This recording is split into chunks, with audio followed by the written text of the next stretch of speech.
لیکن آپ تو حکومت ہی چلانے لگے، آپ سیریس لے گئے، آپ واقعی اپنے آپ کو وزیر اعظم سمجھنے لگ گئے، تو آپ نہیں ہیں، آپ کا جو کام ہے آپ نے وہ کرنا ہے۔ آپ صرف اور صرف یہاں صرف بیٹھے ہیں، روٹی شوٹی کھائیں، کھانا کھائیں، باقی آپ کا کوئی کام نہیں ہے۔ آپ نے تو سیریسلی لے لیا کہ آپ واقعی وزیر اعظم ہیں، تو جناب انہوں نے فوراً کہا کہ فوراً یہ جو آپ نے فیصلہ کیا اس کو فوراً تبدیل کیا جائے۔ تو میاں صاحب نے جناب فوراً ہی جی کرتے ہوئے، یس سر کرتے ہوئے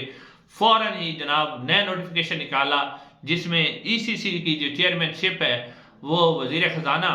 اورنگزیب صاحب کو دے دی گئی، اور اسحاق ڈار صاحب کو اس کی کمیٹی کے ممبرشپ سے بھی آؤٹ کر دیا گیا، کیونکہ ان کو کہا گیا تھا کہ آپ ان کو اسحاق ڈار کو تو ہم نے رکھنا ہی نہیں ہے، تو اسحاق ڈار صاحب کو بھی آؤٹ کر دیا گیا۔ اب جب یہ ساری صورتحال ہے، یہ پاکستان کی جمہوریت ہے، یہ پاکستان کی جمہوری حکومت ہے، یہ پاکستان کی جمہوری حکومت کا سربراہ ہیں وزیر اعظم، اور یہ ان کے اختیارات ہیں کہ وہ ایک ای سی سی کا چیئرمین بھی اپنی مرضی سے نہیں لگا سکتے۔ دوسری طرف ہم نے دیکھا کہ محسن نقوی صاحب نے بھی ایک فائل بھیجی ہے جس کے اندر مختلف افسران انہوں نے پنجاب سے، جس میں آئی جی عثمان انور صاحب ہیں اور بھی بہت سے افسران ہیں جو انہوں نے مانگے ہیں، اور انہوں نے کہا کہ وزارت داخلہ کے اندر جو ہے میں اپنے افسران رکھوں گا۔ اب شہباز شریف صاحب نے وہ فائل بھی دبائی ہوئی ہے، لیکن جب بڑے صاحب کا فون آئے گا تو شہباز شریف صاحب وہاں بھی اپنی مرضی کے بندے نہیں رکھ سکیں گے وزارت داخلہ کے اندر، وہ بھی محسن نقوی صاحب کی مدد سے اور بڑے صاحب کی مرضی کے بندے رکھے جائیں گے، تو وہ فائل بھی شہباز شریف صاحب کو نکالنا پڑے گی، حالانکہ ابھی تک وہ یہ فائل دبا کے بیٹھے ہوئے ہیں۔ اب دیکھتے ہیں کہ یہ حکومت کب تک چلتی ہے، تب تک ہی چلے گی، جیسے رانا ثناء اللہ صاحب بھی کہہ رہے تھے کہ یہ چلے گی جب تک ہی چلے گی، کہ شہباز شریف صاحب کب تک یس سر کرتے رہتے ہیں، اور وہ ایک بے اختیار، یعنی جس کے پاس کوئی اختیار نہیں ہوگا، وہ وزیر اعظم کر کے کھانا شانا کھاتے رہتے ہیں، یا پھر جو ہے ان کے اندر اختیار کی ایک تڑپ نکلتی ہے تو پھر وہ بھی فارغ ہو جائیں گے۔ یہ شہباز شریف صاحب کی برداشت ہے کہ وہ کب تک اس کو برداشت کرتے ہیں اور کب تک اس کے اوپر وہ کھڑے رہتے ہیں۔ یہ شہباز شریف صاحب ہی اس حکومت کو لانگ ٹرم بھی چلا سکتے ہیں اور شارٹ ٹرم بھی چلا سکتے ہیں۔ آپ ناظرین آتے ہیں پاکستان تحریک انصاف کی طرف۔ پاکستان تحریک انصاف کے اندر آپ کو کیا لگتا ہے کہ کیا پاکستان تحریک انصاف نے 8 فروری کے الیکشن کے بعد جو ہے کون سے ایسے بڑے بڑے اقدامات کیے ہیں جس سے لگتا ہے کہ پاکستان تحریک انصاف کا جو مشکل وقت ہے وہ ختم ہو جائے گا اور عمران خان صاحب کی رہائی جو ہے وہ قریب آ جائے گی اور رہائی کا کوئی چانس بنے گا؟ جیسا کہ صرف میڈیا پر پھیلایا جا رہا ہے کہ عمران خان صاحب کی رہائی قریب ہے، جی یہ عامر فاروق صاحب کیس چلا رہے ہیں، یہ کر رہے ہیں، وہ کر رہے ہیں، لیکن پاکستان تحریک انصاف نے 8 فروری کو جو عوام نے انہیں ووٹ دیا ہے، حالانکہ جو 2 سالہ جبر تھا 9 مئی کے بعد خاص طور پر جو پاکستان تحریک انصاف کے ورکر کے ساتھ ہوا، اس کے باوجود پاکستان تحریک انصاف کے ورکر نے باہر نکلا اور عمران خان کو ووٹ دیا، 2/3 اکثریت سے ووٹ دیا۔ لیکن پاکستان تحریک انصاف کی جو سینئر لیڈرشپ ہے، جو اس سے پہلے روپوش تھی، اور جو الیکشن سے پہلے وہ روپوش تھی، لیکن روپوش ہونے کے بعد جب وہ الیکشن جیت کے آئے تو ان کی روپوشی ختم ہو گئی، ان کے اوپر وہ مشکلیں نہیں رہی جو بھی سینئر لیڈرشپ ہے، لیکن اس کے باوجود جو ہے پاکستان تحریک انصاف کی جو سینئر لیڈرشپ ہے وہ مکمل طور پر عوام کے دیے ہوئے مینڈیٹ کو استعمال کرنے میں ناکام رہی ہے، اور کوئی بھی ایسا بڑا کام پاکستان تحریک انصاف نہیں کر سکی جس کی وجہ سے آپ کہیں کہ یہ کوئی بہت بڑا کام ہے جس کی وجہ سے پاکستان تحریک انصاف کو مینڈیٹ واپس مل جائے گا، یا حکومت کے اوپر پریشر آ گیا، یا عدالتوں کے اوپر پریشر آ گیا، یا اداروں کے اوپر پریشر آ گیا، تو وہ کچھ بھی نہیں ہو سکا۔ تو اب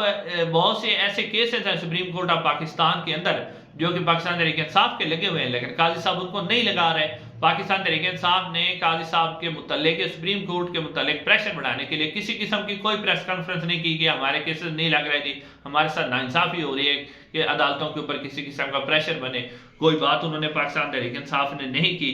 اور پاکستان تحریک انصاف بالکل پوائنٹ سکورنگ میں لگی ہوئی ہے، بس ایک دوسرے کے اوپر تنقید کر رہی ہے، اور نہ ہی پاکستان تحریک انصاف کو احتجاج کی بہت بڑی کال دے سکی ہے، نہ کو پاکستان تحریک انصاف اپنے جو ورکر ہیں 9 مئی کے واقعات کے اندر، وہ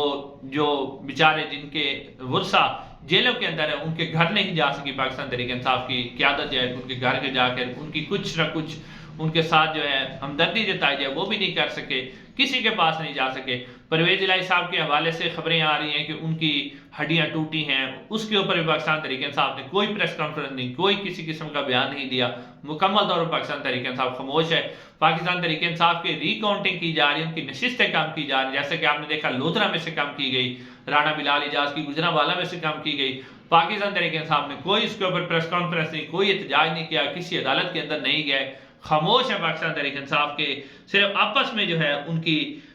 جو ہے وہ چپکلش جاری ہے۔ اگر اس طرح کی صورت یاد رہی تو عمران خان صاحب کی رہائی تو دور دور تک چاہے۔ عمران خان صاحب انہیں بار بار کہتے رہے ہیں کہ قاضی فیاض صاحب پر پریشر ڈالیں، عدالتوں پر پریشر ڈالیں، بار بار پریس کانفرنس کریں، احتجاج کریں، پھر جا کے بات بنی ہے۔ آپ دیکھا کہ رانا ثناء اللہ صاحب نے واضح طور پر کہا کہ عمران خان کا وجود جو ہے وہ پاکستان کے لیے خطرہ ہے، عمران خان کے وجود کو ختم کرنا ہوگا۔ یعنی ڈائریکٹلی رانا ثناء اللہ صاحب نے باقاعدہ طور پر پاکستان تحریک انصاف کے بانی چیئرمین عمران خان صاحب کو قتل کی دھمکی دی اور کہا کہ انہیں قتل کر دیا جائے گا، اور کہا کہ اگلے 6-7 مہینوں میں جو ہے وہ عمران خان صاحب تو ختم ہو جائیں گے۔ اس حوالے سے پاکستان تحریک انصاف نے کوئی کام نہیں کیا کہ وہ کسی عدالت میں جاتے، کسی تھانے میں ایف آئی آر درج کرواتے۔ کے پی کے اندر تو رانا ثناء اللہ کے خلاف ایف آئی آر درج ہو سکتی ہے، کے پی کے میں تو پاکستان تحریک انصاف کی حکومت ہے،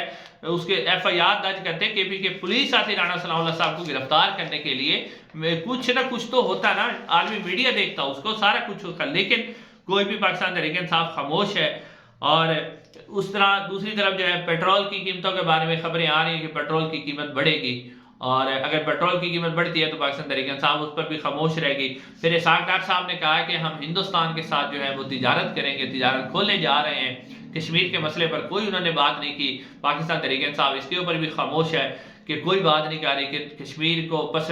ڈال کر آپ جو ہے کس طرح بھارت کے ساتھ تجارت بحال کر سکتے ہیں۔ یعنی کہ آپ کہہ سکتے ہیں کہ پاکستان تحریک انصاف صرف اور صرف جتنی بھی اب لیڈرشپ ہے وہ صرف آپس میں پوائنٹ سکورنگ کر رہے ہیں، ایک دوسرے کو نیچا دکھانے کی کوشش کر رہے ہیں۔ باقی عوام نے جو انہیں مینڈیٹ دیا ہے اس کو بالکل وہ نہ تو اس کو استعمال کر سکتے ہیں، نہ وہ کسی قسم کا کوئی احتجاج کر رہے ہیں، نہ وہ عوام کو نکالنے میں کامیاب ہوئے ہیں۔ مکمل طور پر ناکام ہے پاکستان تحریک انصاف کی لیڈرشپ جو اس وقت ہے، وہ کوئی بڑا کام نہیں کر سکی جس سے آپ کہہ سکیں کہ پاکستان تحریک انصاف کو کوئی بڑا ریلیف ملے گا۔ اگر اسی طرح کی صورتحال رہی تو پاکستان تحریک انصاف کے اوپر مزید پریشر آئے گا، اور جس طرح کچھ صحافی بھی خبریں دے رہے ہیں کہ پاکستان تحریک انصاف کی مزید سیٹیں کم ہوں گی، بہت بڑی بڑی قانون سازی کے خلاف ہوگی، بڑی بڑی ایکسٹینشن ہوگی، اور آپ تو کہتے ہیں نا کہ یہ حکومت 6-7 مہینے چلے گی، اگلے 5 سال تک جو ہے نہ عمران خان صاحب کے باہر آنے کے کوئی چانسز بننے ہیں، نہ پاکستان تحریک انصاف کی کوئی اس طرح کی کوئی سچویشن بننی ہے کہ پاکستان تحریک انصاف کے لیے کوئی سچویشن بلٹ ہو سکے۔ اب پنجاب اسمبلی کے اندر سے شیر افضل مروت صاحب کہہ رہے ہیں کہ 40 کے قریب ہمارے ارکان ہیں جو توڑ لیے گئے ہیں، فارورڈ بلاک بن گیا ہے۔ اب اس کے اوپر پاکستان تحریک انصاف ایک دوسرے کے اوپر الزامات لگا رہی ہے کہ جی کوئی کہہ رہا ہے جی ٹوٹ گئے ہیں، کوئی کہتا نہیں ٹوٹے۔ اصل جو ان کا مدعا تھا، حقیقت میں جو کام پاکستان تحریک انصاف نے کرنا تھا وہ نہیں کر سکے۔ انشاءاللہ ناظرین اگلی ویڈیو میں آپ سے ملاقات ہوگی۔ السلام علیکم۔